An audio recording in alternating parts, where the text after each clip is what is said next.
Your sisters are here, ready, open, and as fabulous as possible. These are your sweets, Makita and Melanie.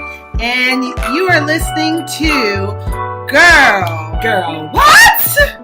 Now, before we begin, we are going to feature the wine of the evening. Today we're having Roscato. Roscato. Is that a red?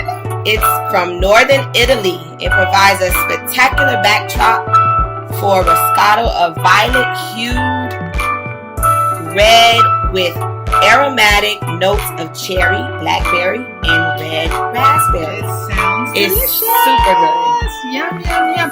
Oh, and today is a special treat. We have guests. I will let everyone come in and introduce themselves. My name is Reggie, or better yet, Reggie Reg, producer, songwriter, DJ, you name it. Glad to be here. Awesome. Hello, I'm Joshua Markosh. If you want, you can follow me on Instagram at Joshua Mark Phillip and on Facebook at Joshua Graham. I'm excited to be here. Yay! Yo, what's up? My name is Brielle Starr. I'm a singer-songwriter. You can follow me on Instagram and all my social media at Brielle Starr. That's Star with 2 R's and 1 E. And I am Tara, the basic one. I'm a teacher. There's no one basic here. Never. So, we wanted to obviously come on live. Oh, this is amazing. I'm sorry. Cheers. Clink, clink, Cheers. clink, clink, clink, clink, Cheers. clink. This is very good. Cheers. I was trying to figure out This is very good. Kathy's going to be so happy. Well, that's awesome. Yes. Already the This mood. was a good choice. Good Very good choice. choice. Very good We choice. got the okay on the drink for the evening. So we've been promoting and talking about the BET Awards that we started to watch, and it's still running. I know we're all really a little bummed out that we're not able to sit and watch the whole thing. But what do y'all think about it so far? So far, this is Josh, by the way. So far, the BET Awards it was something that it was never seen before. It was something upgraded. I thought to myself, I thought it was upgraded. It was far more professional than we've seen in the previous years, as far as stage setup and the backdrop and the visuals, the sound. It was very nice this year. They had nice visuals.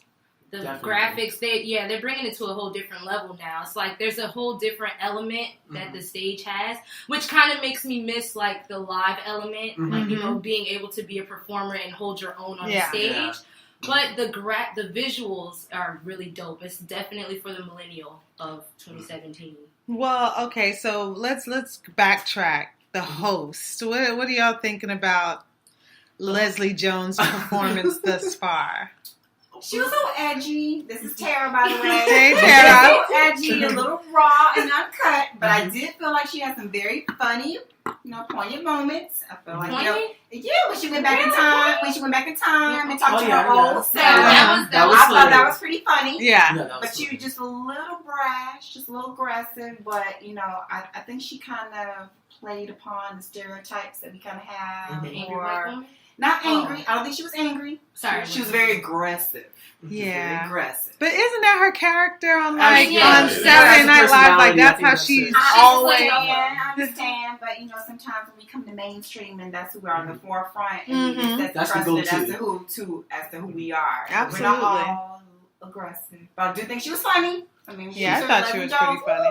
Yeah, she was funny. On the other hand, I thought Leslie, her host job this year round, I thought she did pretty well because I felt like it was out of her element to be a host. She's usually on screen in the movie or doing a commercial. So she in the shoes of being a host, I thought she did well. There were some mishaps, where it was kind of dry or it was kind of how it is when it's live. Yeah. It was just I enjoyed her. She was they chose her to be a host because she is naturally funny. She doesn't have to sing. Yeah. I exactly. I am glad to see someone like Leslie take on this type of role because you know, I mean, she has that character and she has a whole bunch of energy. And I just think she deserves a chance. I mean, she's been in the industry for so long. She's just now getting. You're and right. she's just We're now getting progressive. her just due. I agree, but you just still don't want to be typecast and you don't want to get mocked into buffoonery. Yeah. Absolutely. That was a little, That's she was close. I need it. I'm forward with my humor and I'm being a buffoon. Like it's a there's little. a fine line. There's a fine line. like Then I'm naturally being blackface and I'm out there blackface. Yeah. That's all I'm saying. Yeah, I totally agree. I agree with you I there. agree with you. I can't even argue. Okay, so with while we were watching, I was listening to you all's conversations and watching your reactions, and I noticed your reactions as well as the audience's reaction when Khalid performed. Yeah. And I just want to know, what is it or what was it about that artist that you like? Musicianship. Yeah, musicianship is key for me. Absolutely. Lyrics, the way the melody is set up, it's a beautiful symphony to hear. Like it's nice. And It's also, beautiful. as far I know I missed a few performers, but he's the only person I saw with the live instrumentation, right? Yeah. Was he the only one with? He was live? the He only did person- have live. He He did was the have a only band. person that was live band, and that was good. That was nice. That's why I like. I just thought they would have gave him a bigger platform because he had like one of the #1 songs of this year. I mean, You know. I mean, and there were a lot of hits, but like, send me your location. Everybody's gonna. Yeah. They know the words. That's true. It's a hit. That's what I said. Kind of the stage. You know- And the song is relatable because when you got a man or a woman, you always want to know where they at. Where they at? I Your definitely location. wanted to see Kalani and Lil Wayne out there on stage. Right. Though. Right, definitely. Did The you like remix. it? Yeah, I like Kalani's CD. Yeah, my little sister loves her. She's a millennial artist. Like I don't think she's a performer. I don't really see her I think she's perform. a studio performer. She's a studio performer, studio artist. But it sounds good, and what she produced, it's a great formula. She's making hits, you know. Okay, so best new artist, Chance the Rapper. Oh, My hero. I heard you say I love Chance the Rapper. Woo! I love Chance. That's all I have to say. Okay, I'm gonna say it like this. Let me tell you why I like Chance the Rapper. Oh, this is Josh, by the way. Do I have to say that? And before Josh speaks, let me just say we chose the guests based on the fact that we wanted a wide range of ages to be represented, because we want this show to be an outlet to not just showcase Makita and I's views. We really welcome everybody's views. Yeah, we want it to be a really inclusive show because I think, from our standpoint, what do we consider? Generation X? I think we're Generation X. Yeah, we're kind of teetering on both because Yeah. we were coming in right when technology and internet is, everything was kind of shifting for us. So, we understand the older generation and we understand the newer generation. And so I think it was important to kind of share that voice and share this platform around many genres and ages and groups. So anyway, that was kind of what we were going to say. And we'll circle back to Chance the Rapper and your thoughts. Chance the Rapper. Why is he your hero? Because I can relate. And that's what a lot of artists are missing today. Like, relatability. We can only relate through drugs and sex and alcohol and money. But like, give me something different. Give me something that I can relate to that is outside of that. That's real life. That we don't have to pretend that we're being somebody else. That, we're just being Everybody us. doesn't have a Ferrari. He doesn't walk around like acting like, he doesn't walk around acting like he's rocking chains. He even says in his music, like, my parents made sure that I speak correctly. Like, so don't try to, I'm not trying to be anything that I'm not. You know what's interesting? I think maybe a few months ago I was, on Instagram and I came across Chance the Rapper's father's Instagram page and I realized that he worked in the White House. Like his background is in they were, again, they're from Chicago, so they know that whole Obama and administration and was very active politically. And you see the pictures with like him and I guess they have his father. They have His 2 son, kids. yeah. Yeah, so it's 2 of them And and they the look like wife, and they're twins. like, yeah, they Exactly look like like twins. Exactly. And I just thought that was amazing. So I mean, I also like Chance the Rapper because he's just not afraid to say what he believes in Yeah. and Also- stand by it. Mm-hmm. Like tonight on the awards, he accepted this award for Best New Artist. Best New Artist. it was Yes, best new Best New artist, but Artist. he was And also honored. He was honored but he for was also humanitarian, he something also like that. received a humanitarian And award, it which was it was amazing because like somebody who does not. It goes to show you if you stand for what's it saying? If you stand for something, Your or if fault. you- Yeah, If if you you stand for stand nothing, for your fault. nothing, you'll Above fall for everything, anything. but Yeah. he's standing for what he believes in, and everything that he believes in is coming towards him. And he started from nothing, just mixtapes, and now he's receiving awards on the red carpet. Like Yeah. I admire that. And he did it his way. His he way. was Well, I don't need a independent. remote. Yeah, and so Uh-huh. that's the reason why I like Chance the Rapper is just what Josh was saying is the fact that he is willing to be who he is, Mhm. and it is a difference. It's refreshing. Mhm. It's because my problem is like I'm old school, hip hop, real hip hop, R&B, and but my thing is my problem with now is that no one steps up and there's no individuality. Yes. Mhm. It's like Thank for you. me, Thank you. everything is trap. Every song Every is song has the same. it's like one long song, Mhm. and so I have no problem with some of the I may not agree with some of the things they're saying, but a lot of people approach and say, well, you guys had NWA and you had Just Ice and AMG and all that, and that's true, but also you had Heavy D. You also I had love Public Heavy D. Enemy. I love You Heavy also D. had- so KRS-One. KRS-One. Big Daddy Kane, Big baby. Daddy You when a PE song comes on, it Yeah. sounds like nobody else. Mhm. So that's what I like Individuality. about Chance. He's not afraid to be himself and come out there and stand for something and just have individuality. Well, I Most think definitely. I think he grew up with a very strong family support system, and I think somehow he, and as well as what is his name? My other favorite rapper that I can't think of right now. Who are you talking about? Kendrick. Kendrick Lamar. Lamar. Oh my God! Love Kendrick I Lamar. cannot believe I Okay, so I think that maybe they're thinking about their legacy at the end of the day. And Solange. I think they Yeah. came into the music industry not only to, gain wealth and build fans and get, notoriety, but I think they also wanted to leave a lasting Impression, Yeah, impression and and that's what I was gonna say. legacy. And that's why I appreciate artists like Chance the Rapper, Kendrick Lamar, J. Cole, top 3. There you go, right there, you guys. Solange too. So- I'm Solange. talking Yeah, rap wise rap, yeah. because they have a lot of influence. They have Yeah. a lot of influence as It's far as true. what goes down in pop culture. You get what I'm saying? So I appreciate artists like Chance and Yeah. Cole and Kendrick because That's true. they are. First of all, they're artists that stand.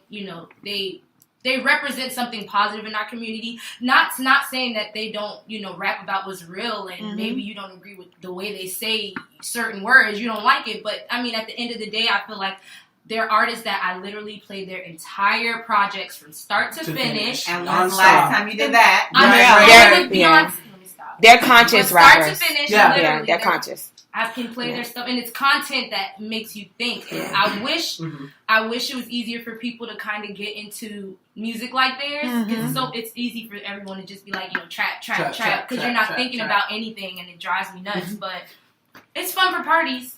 Okay. Yes. I heard you whisper Solange. Yeah. Can I just Solange say So won. let's segue into She won for her R&B. album. Yeah. Can I just Because say this? the overall theme for this show is we want to talk about whether or not we think R&B is dead. Traditional R&B as we have known it, Yeah. contemporary R&B, 90s R&B. Yes. I think that style of R&B has transitioned to something else. But I do think that R&B and substance, R&B with substance, is still around. Yeah. It will never die. You just have to find it's just not mainstream. Mhm. You have to go to underground artists in order to seek that substance. That's an issue for me. Go ahead. That's an issue for me. What's 90s. the difference though? But what's the difference between being in the 80s or being in the 90s and sliding DJ your mixtape or your Right. whatever? Let me It's tell the you. same thing. I'm gonna tell you. They were underground. I'm gonna tell you the difference. The difference is your not I don't want to say surroundings, but the things that happened in that time. Like in the 90s, we were I want to say vibing. I was chilling in the 90s. He was like, how old? I was a gen in the 90s, all the way up to 99. I remember all of it. 2000, the world's supposed to end. But I'm saying, like, the difference is the how do I say, like, your backup, your label, your producers, and the difference is the brand. The brand, Well, yeah. like, I feel like the way they I feel promote like maybe is the totally way different. the shift They don't want to hear But 90s you can find what you R&B. want to find. If you want to find, Yeah, it's music easier with to get substance into and it. lyrics. You can It is find so it. much easier to find because But they they're not- tag it, they track it, they Instagram, they put it on social media. But they're If not you playing on want, the radio. it doesn't anymore. matter. If you want to find substance, you will Find find substance. And that's what I want substance on the radio, because on the radio it's It's to the what gets population, to our- and what they're gets our youth. pumping trash right now. Yeah. Well, So- I mean, I think there's two concepts here. I hear the underground, and you can find it on Spotify, etc. And I get that. I think the difference is between now and then, because I'm kind of product of then. I went through the tunnel. I was in a 4-man group in college. I did the production deals and the Atlanta music scene and the Warehouse and Tree Sound Studios and all that stuff in Atlanta. Ian Burke, all that stuff. So the labels, getting back to what was just said, the label support was different then. It's like the labels supported production, Artist things development. the artist development, the They things that actually you get support away stuff now. like Like, that. for instance, like what some of the performances that I see there, Monday morning at school, your career would have been over. It was just Yeah. like if you couldn't sing live, like even I don't care how hot your record was, I don't care how beats were. If you went on whatever the show But was, that's the award show, consumer's responsibility. yeah. So That is the consumer's responsibility. there's two things. That's what I'm saying. The second thing is what we demand, and I say we, what we demand and what we buy. So Right, what we if spend money on. the record companies feel like, hey, I can just put a drum machine out, a beat, and he can just sing about we, and they're gonna buy it, then that's all I'm gonna put out there because Exactly. that's what they're buying. It's just like women who, you know, they listen to it and they say, okay, I want you to, I don't care about being degraded. I'm still going to buy it. So the record company's going to keep feeding it. So that money it's a at the end of the twofold day. thing. The record companies are going to give the consumers what they ask for. And then that goes into the whole distribution thing, and we own our own Exactly. distribution. That's another subject for another show. Exactly. You know how she said the consumer, right? It's left to the consumer. If the radio stations are pumping out only trap, and they like we vibing with trap, and they buy the trap, right? Right. We put out R&B, they're not responsive to it because they haven't heard really anything like that. But if the R&B that we put out today is more up to date than and different sounding than 90s R&B, but still R&B, It's just a shift in. I feel like I it's think they've just been a conditioned. shift in. Lord have mercy. they've been. Let me pause because I did some research today. Mhm. I'm a music lover. I have a personal connection to music, and so I really wanted to know what happened to R&B.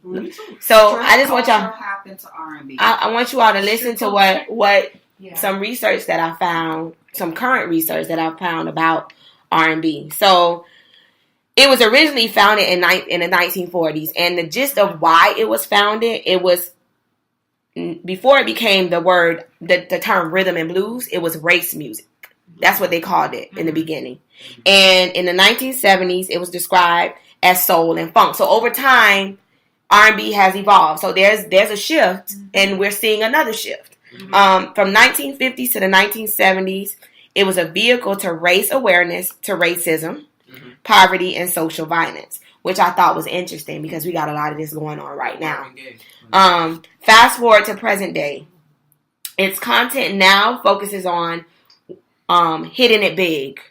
Cars, model type women, popping bottles, having club life. But that's what this Yes. is what I was gonna say, because I have an issue with us calling everything that a black artist puts out rhythm and blues. It's not rhythm and blues. It's not rhythm and blues. You singing about whatever you singing about. But I feel like just because a black artist is putting out and they have a little soul, or your Tinashe or your Tinashe, whoever you're putting out, that doesn't mean it's rhythm and blues. Like, we give that title away so freely, like, because we like to categorize us in all the same box. Sometimes it's just a new sound. Yeah, because like that's how I as feel. of right now, 'Cause I the feel like person, that's where this shit the goes. artist that has the top spot right now, and we saw it on B. You guys, I think you missed it, but you can catch up on it. Bruno Mars. Bruno Mars is number 1 on Billboard. His song, the way Look at you. the way I like. That's what I like. His song, he's pop, and that's what we're seeing. But see, when you call it pop, R&B pop. but pop all R&B. he's doing is Making it pop. he's doing He's making what we were doing late 80s, 90s. That's all that is. Right. But in the 80s, music didn't really have a classification, because you listen to a radio station, you heard rock, you heard it was like R&B, the track you heard soul, you heard funk, you heard disco. But that's what he's doing. There was no classification of music on a radio station. It was all just whatever came out in that time period in that year was on the stadium. But see, that all goes back to also the consumer and what your environment and what you're listening to. See, it's the difference between, like, for me, for high school, I'm listening to Tears for Fears, and I'm listening to Lionel Richie, Prince, Thompson Twins, Madonna, Run DMC. It's across the board. Now, it's like, and then, I got my parents, and they're listening to Al Green and Johnny Mathis and the Ozzy Brothers, so, but now, Mama and them are listening to Migos. So and that's exactly what the research was saying. It's like now that parents are buying into the images that the media is putting out, so they're starting to accept it and being conditioned. And that's what I'm saying. Yes. Go ahead, Sarah. I personally feel that strip club culture, rap videos, and what we glorify in terms of our culture and our race and things like that, that single-handedly has ended R&B music. Because when you go into a strip club, you're not listening to R&B. You want to see her twerk and make it clap and make it move. And so, therefore, because of that culture being so mainstream and idolized, that is now gone into radio. And so, all the radio with R&B, all those stations are gone pretty much.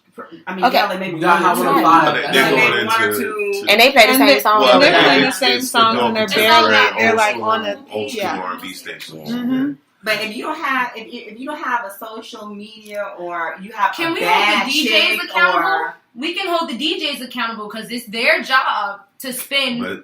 I mean, can we hold the DJs accountable because what the consumers want? And what the consumer said, "Ooh, that's the joint, that's the joint, that's the joint." That's all you do. The scary thing. Okay, people are telling. I want each of you to say. Right, that's what I'm saying. I want each of you to say aye or nay if this applies to you. Okay, how many of you look to songs for advice? No. Nay. No. It's gonna be a nay. Yeah. Sometimes advice. Sometimes relatability, but not advice. Okay, and Tara, you are in our age range. Yeah, relatability. Okay, so when you were growing up, I'm talking to our generation, the Xers. When you were growing up, how many of you looked to music for advice? I still didn't, because it was still entertainment. It was Roxanne. I couldn't say advice. You just want entertainment. I wouldn't say advice. Like, for either entertainment or mood. Yeah, that's what I'm saying. That's what I'm talking about. I can too. When I was younger, that's kind of advice. If you call Marvin Gaye, what's going on right now? You are going to think about what the heck is happening in this world right now, or in a breakup. Yeah. Right. When I was younger, what did I do? I mean, music is there for you to that's true. Because girl dumps me or whatever. I put on Ice Cube with music. You know what I'm saying? But that's what's happening. Right. That's what's happening now. The kids overall young adults overall are listening to the songs that are being out there and they are listening to them for advice. I think it's the transition. Okay, you know how you had to transition. Each era has a transition, like you were saying, Generation X to the millennials. You have the transition of a typewriter to the desktop.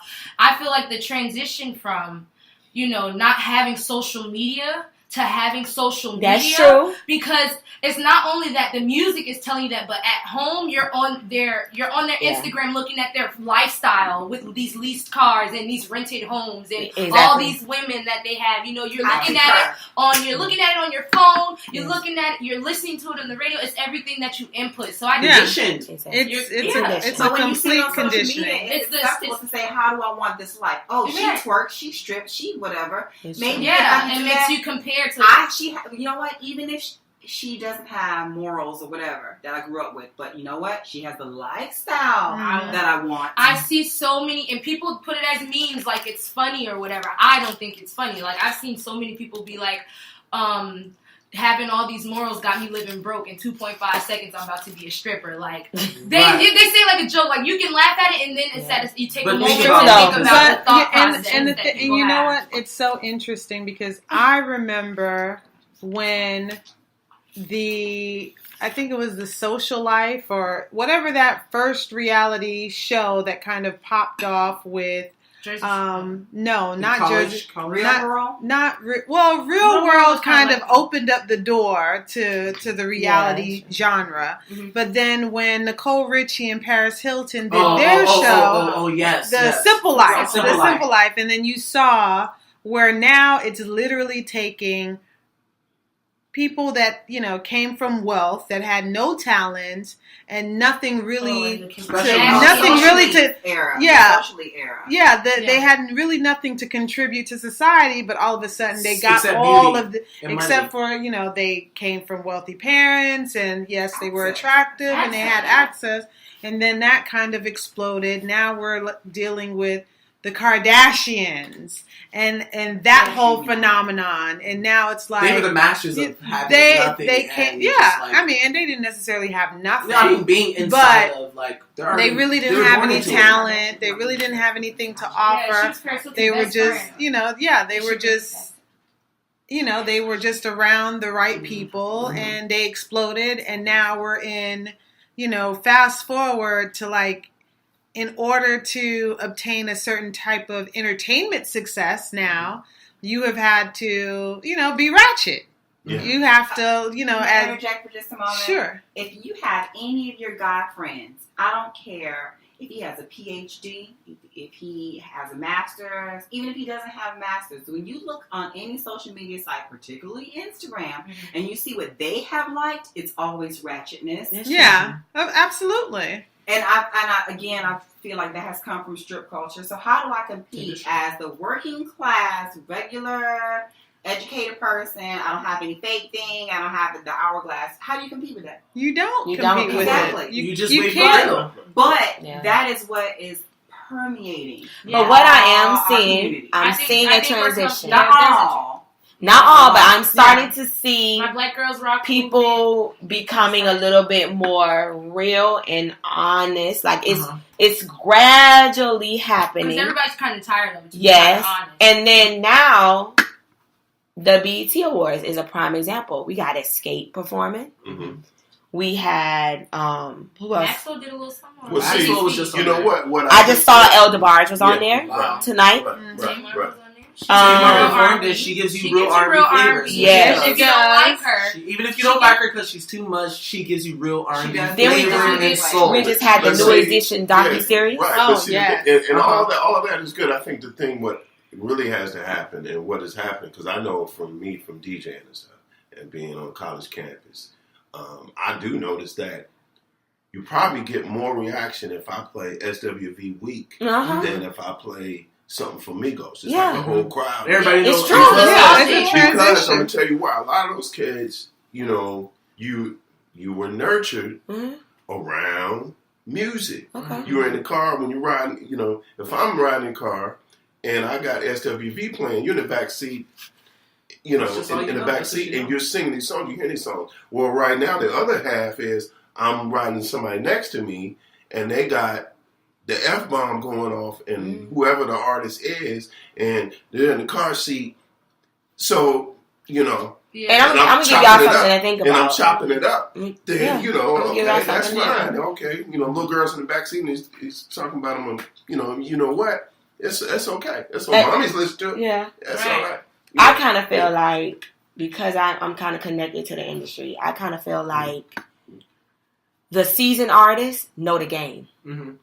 They know how they can run the business themselves. So when you're dealing with seasoned artists, they know they have figured out how to autonomize their talent. And they figured out how to, so to speak, limit the rights of the middleman. Whereas new artists, they can't and they don't know. They're so infatuated with getting into the industry. Getting in the industry. I disagree with you. I disagree with you because when ringtones came out, that single-handedly changed the game of how music came out. Yeah, so it no longer went from mainstream A&R companies. Nope. It all went to the individual artists. And so that's when all those mixtape apps came out, indie artists came out, and they are in total control of their music. You know how they make their money? From shows. But that's always been the case. That's always been the case. But there's no more middleman. They are shopping for a deal yourself. They come in after. But I say this: what you saw on BET Awards, majority of them are pushed by a major label. Yeah, they might have a partner. But I think they're still a part of the establishment, right? Yes. Because the people that we saw on that show, they're all in that. They're the 1%ers of the music industry. The rest of the industry is shifted into independent artists. They're all focusing. You know, they're all having to do their own marketing, having to do their own packaging. Social media has made it easy. And it's all made it very much easier for them to do that. And you know what? I worked in the entertainment industry. You know, umpteen years ago or whatever. Okay, maybe not teen years ago, but a few years ago. And you know when I was doing some light consulting for new artists, I always said, if you had the funds to and you wanted to be a working artist, take your talents overseas where they embrace you, where they will play your music, where they'll pay you the rates that you deserve, and you can be a working artist, where you're a working, paying, living artist. Do that. I think a lot of them do that. They'll go overseas. They're following so much higher. If you go on any one of their social media accounts, you will see that people from England, people from South Africa, from Australia follow these people. Follow them, but taking their, but still not. Do I hear New Edition? I thought I heard New Edition. Okay, I won't be distracted. I'm sorry. I almost got pulled out of here. Let me say this. Like, going back to is the R&B dead? I think R&B in popular music is dead. Well, no, I don't think it's dead. I don't think it'll ever die. It can't die. I just don't think that. I don't think you're going to be able to. You're not going to be able to consume it the way it was consumed in the 80s and the 90s, and it's not going to be, pounded out on your popular radio station. You still got your old school contemporary R&B station. But it has to be that way. Yeah. So, but the thing about it is, because first of all, it's like the environment and the culture. I think we're too far gone. It's not going to. You're not gonna get the genie back in the bottle, because even like any New Edition for me, like I grew up and I listen to the songs and see I'm one that I know the B-sides. I know Go to School on the All for Love album and Whispers in Bed and all those songs. What I was thinking when I was in ninth grade, and I remember the girl I'm writing a note to. That stuff doesn't happen like that, because little kids now are flipping and they're talking about shorty let me chop it up. So I doubt if you're gonna get the genie back in the bottle, unless you purposely put it out. Unless you just have to purposely pretty much saturate it in the whole culture has changed. Let me just say this. This is the part, and I understand what you're saying, Makita. However, like, yes, from the artist standpoint, if you're the artist and you just want to make money, I get it. Go take your talents where you make money. But as an educator who now teaches first graders, I see the influence of this music, and it's scaring me. I'm watching the news and I'm seeing these children act out what they hear. Now, I know, people don't, in the hip hop culture or in the music culture, they don't want to be blamed for what's happening into society, because at the end of the day, it is mostly parenting, the parents' responsibility. But at the same time, I can't help but reflect back when I was a child and how much I listened to New Edition and how, and love songs, and it made me like, I wanted a boyfriend. Like, and back then, your parents were like, you too, child, you better have a boyfriend with them books. But we don't have love anymore. Right. We don't have. You have love in the club. Thank you. Go ahead. And that's what I was going to say right after you were done, like that the real reason I would say hip hop is dead, or for a fact, R&B, close, because almost both of them dead. Yeah, that's true. The reason R&B, for lack of better words, is dying, because they ran out of things to talk about, of substance. Things of substance to talk about. They don't know what love is, so we can't really talk about it. And what kind of world do we live in where we don't really know what love is? Especially when when we view love as just a hookup or a fling. Or what I'm in love with, my car, my money. Like, it's like, what are we talking about? What are we conditioning our youth, our future? But we mad at Donald Trump. Right. But we mad at Donald Trump. But what are you, thank you. Oh, no, but I'm what mad are you at all teaching? of us. So you need to be mad at yourself. Thank you. Really. What I think is happening is that Insta gratification, that Instagram, that just the wanting to get that feel good, you want satisfaction immediately. You want to cut to the chase, and I don't think that it's not that people don't know what love is. I think that because they're wanting to bypass the work that it takes. Well, they start, that's the way we live now. Everything and that is how we live. That's why music, like even, I talk to my friends who are band directors and so forth. It's like, the children don't even want to learn how to play instruments anymore, because it's easy for me to get my iPad or whatever and just, make some beats than it is for me to learn scales, learn how to use my mouthpiece. And that makes them not know what music is. They lose musicality. So that takes too much time for me to sit here for months and go through scales and learn how to use my mouth. And they aim for likes. Positivity and truth don't get likes. Right. Yeah. True. Ratchet gets likes. That's true. Ratchet gets likes. likes. I remember seeing my, I think then 8-9-year-old niece, and not to put my family out there, but like I have a YouTube station that I'm not that active in, and I happened to find my 8-year-old niece with a YouTube station, and the videos that she was she was 8, so it's harmless, but at the same time it's like, who's watching you? Exactly. What in the world are you doing online? I know about this new Snapchat update. You can pinched in and see everyone's exact location on the street. Down to the street. Snapchat about to be canceled. Yeah. Literally, they can. You can. They show it today. You can zoom in all on over the the phone. world. All over the world. Celebrities about to get messed up with this. Like everyone been doing it for a long time. Yeah, but it's just that kind Facebook can even recognize your face. Yeah. That's crazy. When people doing hashtags and all that, we're just in a whole what do you think different. That's for? That's for tracking. That's for tracking purposes. Yeah. Mm-hmm. What do we do?